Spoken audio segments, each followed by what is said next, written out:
Beginning में जैसे हम आए इधर क्वार्टर चेंज करके, इधर से सबको प्रॉब्लम पूछा कर, तो अभी पूरा बंद करके दरवाजा करते हैं हम।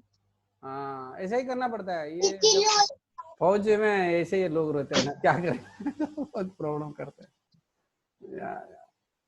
बट दिस इज और ये सिर्फ हमारा प्रॉब्लम नहीं है, ये सिर्फ हमारा प्रॉब्लम नहीं, ये प्रभुपाद जी के साथ भी हुआ। अभी भी जैसे आप चौपाटी मंदिर इतना बड़ा मंदिर है और वहां मंगला आरती 5 बजे होता है, क्योंकि वो जाकर हाई कोर्ट तक पहुंच गया उनका केस। पड़ोसी सब कंप्लेन करने लगे कि वे इतने जल्दी ये लोग चिल्लाते हैं, हमारा नींद टूटता है। तो फिर कोर्ट ने 5 बजे का निर्देशन दिया कि 5 बजे आप कर सकते हैं। तो पूरे दुनिया में 4:30 बजे मंगला आरती होता है, जो चौपाटी में जो है 5 बजे होता है। क्या करेंगे, ऐसे लोग हैं जो सहन नहीं करते हैं। हा? बाकी इतने दुनिया में हल्ला गुल्ला है, इनको कोई फिक्र नहीं है, लेकिन ये सब में बड़े उनको परेशानी होती है। ऐसा होता है, और ये हमारे लिए एक तपस्या है कि ऐसे लोगों के साथ हमें दिन काटना पड़ रहा है। और भक्ति, हम जितने विपरीत स्थिति में रहते हैं ना, हमारे भक्ति उतना मजबूत होता है। हाँ, जो सब लोग इतना हमें टोकते हैं तो हमारा आरती कभी मिस नहीं होगा। अगर ज्यादा सब लोग घुल मिल के रहेंगे, बात करते करते आपका आरती मिस हो जाएगा। ये भी है। तो ज्यादा, जब भक्ति एक ऐसा चीज है, जितना विपरीत भाव के लोग रहेंगे उतना वो भक्ति अच्छा चलता है, क्योंकि हम उतना सतर्क रहते हैं, अरे ये लोग ऐसे हैं, हमें टाइमली करना है।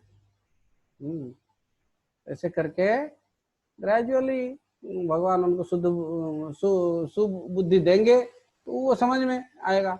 नहीं आएगा, नहीं समझ में आएगा तो रहने दो, उनको क्या करना, उनको अपने जीवन मुबारक है, क्या कर सकते।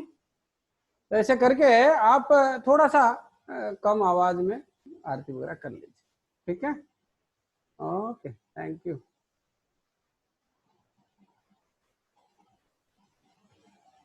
हाँ, हिमांशु जी बोलिए। हरे कृष्णा प्रभु जी, दंडवत प्रणाम। धन्यवाद, प्रणाम, बोलिए।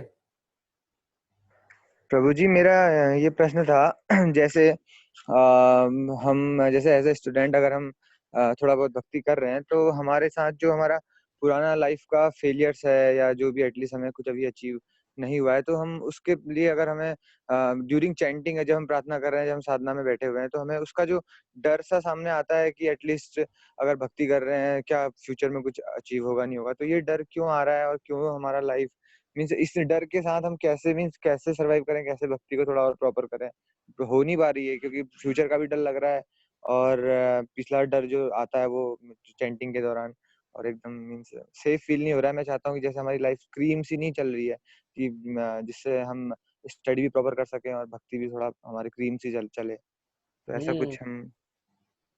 आपने वो लेक्चर सुना क्या, जो हमने 2-3 दिन पहले चर्चा किया था, जो हनुमान जी लंका जा रहे हैं, सुना आपने उसको?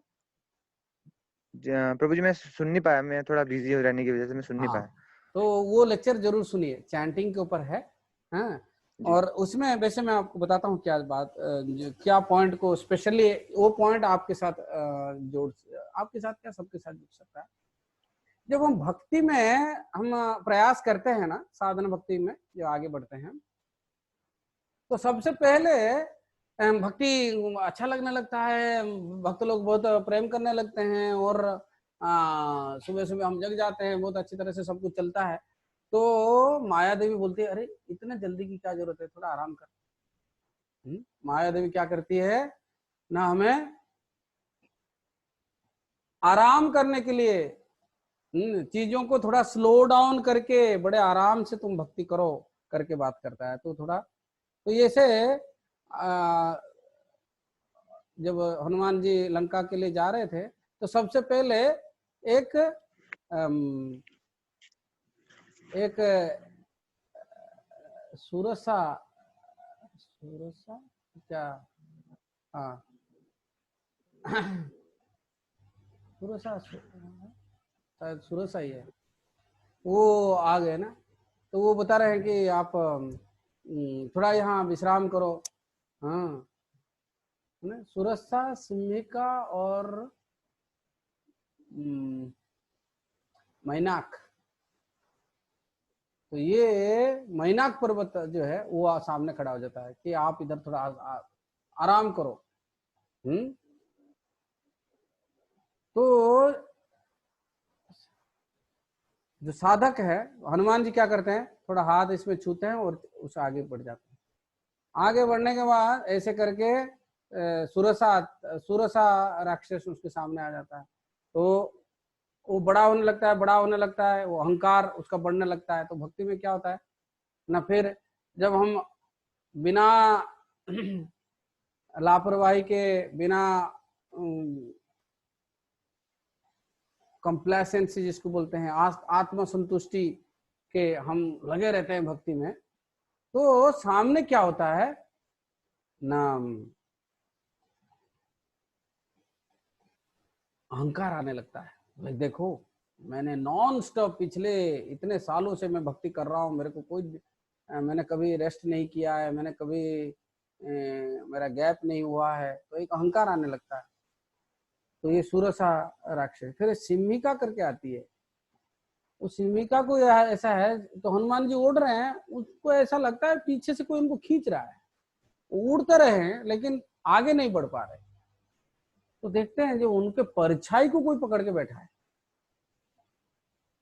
ये सिम्हिका को ये मिलता है, वर मिलता है कि वो किसी के परछाई को पकड़ के पीछे खींच सकते। तो ऐसे ये कौन है ना, ये हमारे जो है, हमारे पिछले जीवन और हमारे पुराने आदत। हमारे पिछले जीवन में हमने कितने बार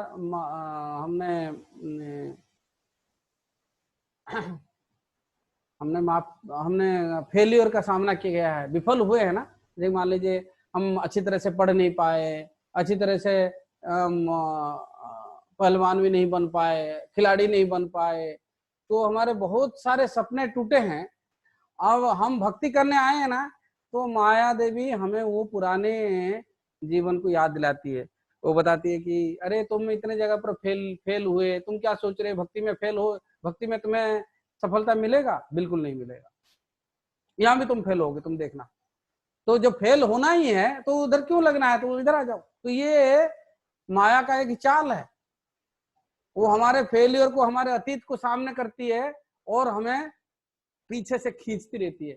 हम आगे करना चाहते हैं, कृष्ण की तरफ आकर्षित होना चाहते हैं, आगे बढ़ना चाहते हैं भक्ति में, तो लेकिन हमारे अतीत हमें खींचता है। और ये सारे भक्तों के साथ ऐसा होता है, हर व्यक्ति का। Every cent as a past, ऐसे करके बोलते हैं ना, या सारे साधु का एक अतीत होता है। मतलब हर साधु का एक पुराने जीवन जो है वो साधु नहीं है, नहीं होता है, कुछ और ही होता है। तो वो पीछे से खींचता है। तो माया क्या करते हैं ना, उसको याद दिलाते हैं। मतलब तुम्हें कितने बार फेल हुए, तुम अभी भी फेल होने वाले हो, तो मत जाओ करके से बात करते। लेकिन भागवतम क्या कहता है? भागवतम कहता है त्यक्त्वा स्वधर्म चरणाम्बुजम हरे भजन अपक्कोऽथ पतेत् ततो यदि।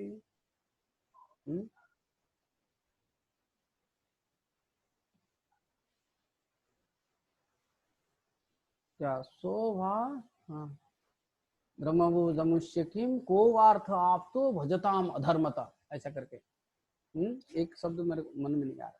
ये बोलते हैं ये त्यक्त्वा स्वधर्म चरणाम्बुजम हरे। हम अपने स्वधर्म को छोड़ करके जब हम भगवान हरि के जो चरण कमल का जब हम भजन करने लगते हैं, और भजन अपक्को थपते, अगर हमारा भजन अभी परिपक्व नहीं हुआ है, हमारा सफलता अभी नहीं मिला है, अगर हम नीचे गिर गए भक्ति से, अगर मान लीजिए फेल हो भी गया, तो क्या नुकसान है। उसका सेकंड लाइन उसका विपरीत बोलता है, कि अगर कोई माया का सेवा कर रहा है, अपने स्वभाव के खिलाफ सेवा कर रहा है, भौतिक प्रकृति का अधीन होकर के कार्य कर रहा है, और उसमें अगर उसको सफलता भी मिल जाता है तो उसके हाथ में क्या मिलता है? उसके हाथ में कुछ नहीं मिलता है। भागवतम ये कहता है। मान लीजिए इस दुनिया का सबसे ज्यादा सुनाम धन्य व्यक्ति, सबसे ज्यादा प्रतिभाशाली व्यक्ति, सबसे ज्यादा धनवान व्यक्ति, सबसे ज्यादा रूपवान व्यक्ति, सबसे ज्यादा यशस्वी व्यक्ति, सबसे ज्यादा ताकतवर व्यक्ति, फाइनली क्या होता है? वो माया उनको ऐसे चपेट कर इसके चटनी बना करके फेंक देती है शमशान के घाट में। ले, खत्म हो गया तेरा जो पूरा का पूरा सब इतना तुमने आडंबर किया था, वो सारे खत्म कर दिया। ले तुम जब अब जल के राख हो जा।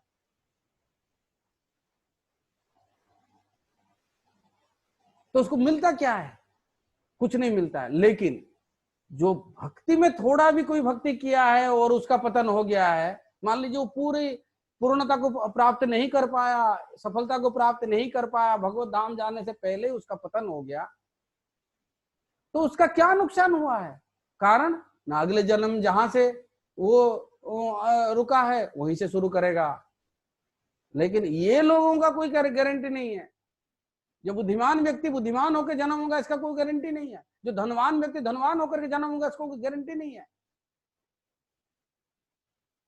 जो शक्तिमान है वो शक्तिमान होकर के जन्म होगा, कोई गारंटी नहीं है। जो यशवान है, जो यशस्वी है, वो दोबारा उसका वही नाम के साथ जन्म होगा, कोई गारंटी नहीं।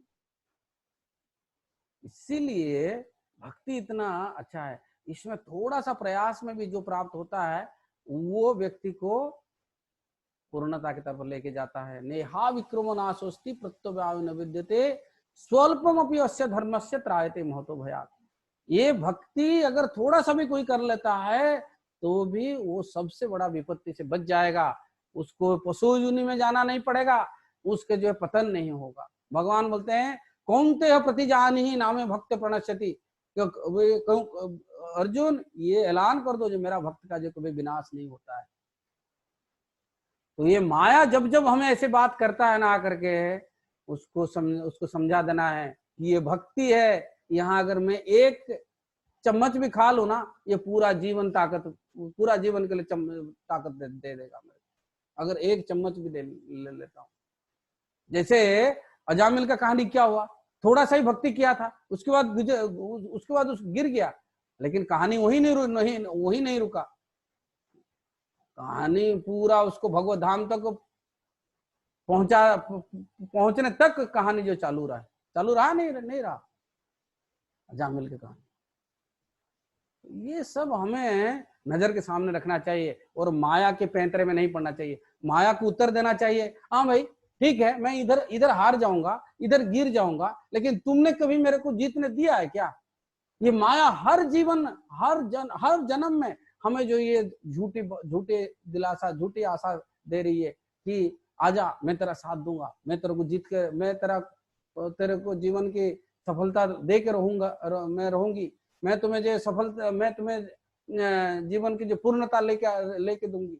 नहीं, जब हमारा पतन हो जाता है, जब हम मृत्यु होने लगता है, जब हम तकलीफ में आते हैं, तो फिर माया बोलती है कि इस जन्म में गलत हो गया, अगले जन्म में तेरे को ठीक करके दूंगी। ऐसे करके माया बार बार हमें जो है धोखा दे रही है, हर जन्म में धोखा दे रही है।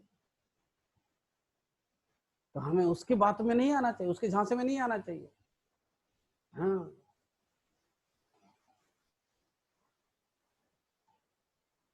जब हम प्रगति के रास्ते पर होते हैं ना, तो जो हमारे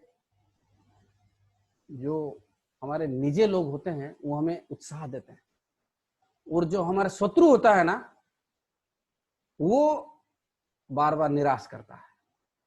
आप तो बिल्कुल नीचे करते रहेंगे, अरे तेरे से नहीं हो पाएगा, नहीं कर पाएगा, देखना ये 4 दिन में वापस आ जाएगा, ये कुछ नहीं कर पाएगा, ये ऐसा है, ये वैसा है। ये हमारे शत्रु लोग बात करते हैं। तो माया जो है हमारा जो है सबसे बड़ा शत्रु है। वो हमें बार बार हमें कमजोरी के बारे में बताता रहता है। लेकिन कृष्ण क्या है? वो सर्वशक्तिमान है। नामना बकारी बहुधा निज सर्व शक्ति, सारे शक्ति जो भगवान नाम में दे दिया है।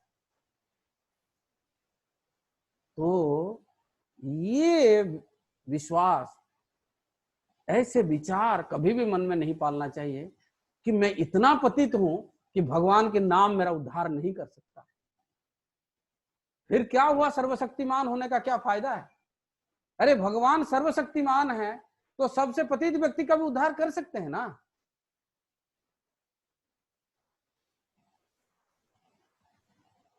सर्वशक्तिमान है लेकिन सबसे पतित व्यक्ति का, अगर मेरे जैसे पतित व्यक्ति का उद्धार नहीं कर पाएंगे, इसका मतलब क्या है? माया सर्वशक्तिमान है, कृष्ण सर्वशक्तिमान नहीं है। माया सर्वशक्तिमान है या कृष्ण सर्वशक्तिमान? भगवान बोलते मया दक्षिण प्रकृति, मेरे अधीन में कार्य करती है ये, इसका मतलब कृष्ण सर्वशक्तिमान है।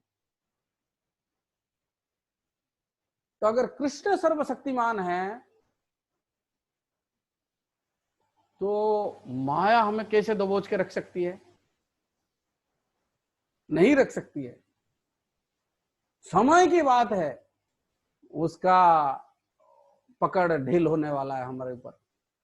छोड़ने वो हमें जो है आराम से छोड़ देंगे, जाओ भाई तुम तो बड़े साहब के साथ तुम्हारा लिंक हो गया है, माया छोड़ देंगे। तो हमारे अतीत भले ही कितना बेकार है, कितने विफल हम हुए हैं अतीत में, तो वो हमारे काले अतीत को हमें कृष्ण के सामना कर देना है, उनको हमारे सामने रख देना है, कृष्ण के सामने रख देना है कि भगवान मैं ऐसा हूं, मैं कितना धोखा खाया है, कितने बार विफल हुआ हूं, कितने परेशान हुआ हूं, कितने बार ऐसे माया के झूठे आशा के चंगुल में फंसा हूं। लेकिन आप मेरे को जो है अभी ये मेरे सारे विफल अतीत को लेकर के मैं आया और यही आशा करके कि आप मेरे को सफल बनाएंगे, आपके भक्ति को मैं प्राप्त करके रहूंगा। ऐसे करके हमें अपने अतीत का पर्दाफाश करना है। तो हनुमान जी क्या करते हैं ना, ये उसके तरफ बोले कि ये पीछे से मेरे को खींच रहे, तो हनुमान जी पलटते हैं और उसके मुंह के अंदर चले जाते हैं। बोले कि नहीं, इसको ऐसे नहीं करना पड़ेगा, इसके अंदर जाते हैं और उसके अंदर जाकर के उसके पूरे आंतड़ी को ऐसे तोड़ के, उसको चीर फाड़ करके, उसके शरीर को खत्म करके वो बाहर आ जाते हैं। तो अतीत को हमें जो है पूरी तरह से चीर फाड़ कर देना है, एकदम अच्छी तरह से। मैं भले ही मैं कितना बेकार आदमी हूं, लेकिन अभी कृष्ण के शरण में आ गया। अब जो है मेरे रात्रि में अभी सूरज निकलने वाला है, अब मैं बार बार परेशान होने वाला नहीं, अब मेरे को जरूर सफलता मिलेगा। कितने पतित से पतित व्यक्तियों का उद्धार हुआ है, क्या मैं अकेला रह जाऊंगा क्या? ऐसा नहीं है। तो अपने अतीत को कभी भी साधक अपने पर हावी नहीं होने देना है। एक साधक को कभी भी अपने अतीत को हावी नहीं होने देना है।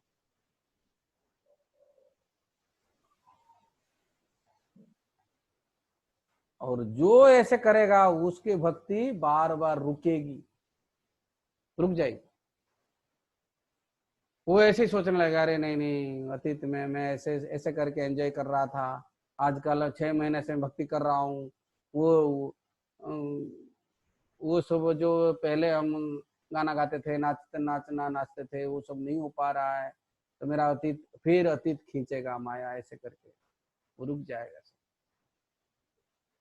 तो अपने अतीत को कभी भी जो है हमें हावी नहीं होने देना है, उसको भगवान के सामने ही रखना है और बोलना कि मैं ऐसा हूं, देखो ये मेरा जो एक्सरे रिपोर्ट लेके आया डॉक्टर साहब, आप दवाई दे दो इसका, कि मेरा अतीत ऐसा है।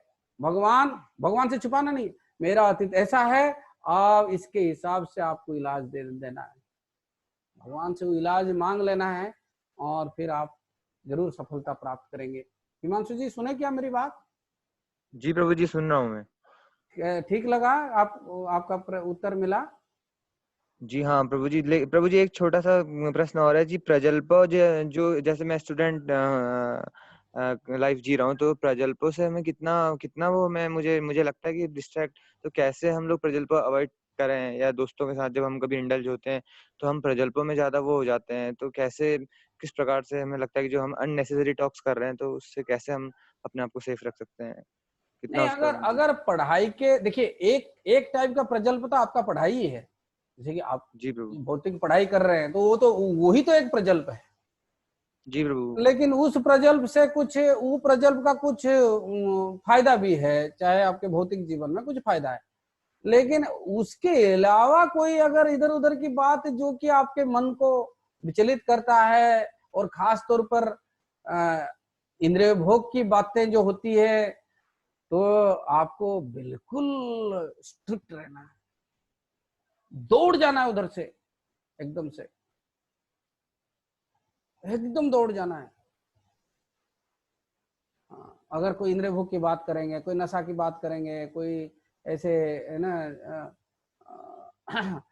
पुरुष और स्त्री की बात करेंगे, पिक्चर की बात करेंगे, क्रिकेट की बात करेंगे, एकदम दौड़ना है उधर से, वो आपके भक्ति को खत्म करके छोड़ देंगे। हाँ, उल्टा उनको ये बोलना है कि सबको बोल के रखना है कि मैं भक्ति करना शुरू किया हूँ, और मैं ये सब बात और पहले करता था, अभी इसको छोड़ दिया हूँ, अभी इसको आप मेरे सामने मत कया करें। क्योंकि प्रॉब्लम क्या होता है ना, पहले तो आपने ऐसी बात किया है उनसे, अब इसीलिए आपके सामने वो ऐसी बात कर रहे हैं। तो और अभी जैसे रोकने के लिए बोलेंगे तो वो तो आपका अच्छी तरह से मजाक उड़ा देंगे। तो अभी क्या करना है, इसलिए जितना हो सके मिनिमम रिएक्शन दे करके निकल जाना है, ज्यादा उनसे उस बात को लेकर के आगे नहीं बढ़ना है, तो प्रजल्प नहीं करना है। लेकिन पढ़ाई के बारे में अगर कोई चर्चा कर रहा है तो उसका फायदा ले लेना है। हाँ, ऐसा, ठीक है। जी प्रभु। Okay, Hare Krishna, thank you. Hare अच्छा, कृष्ण। दंडवत प्रणाम। अच्छा प्रश्न पूछा आपने, हरि बोल। दंडवत प्रणाम प्रभु जी। हरे कृष्ण, हरि हरि।